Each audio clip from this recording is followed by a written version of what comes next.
কি গো, একটু চা দিয়ে যা তো।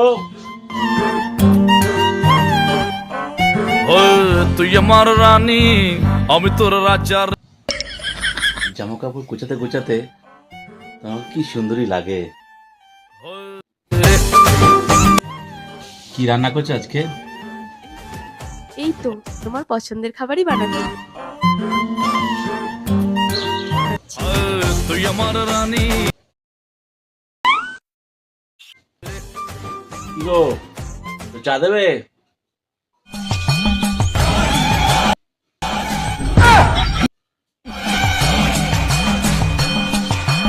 কি গো, কি করছো? কি গো, কি রান্না করছো আজকে? আমি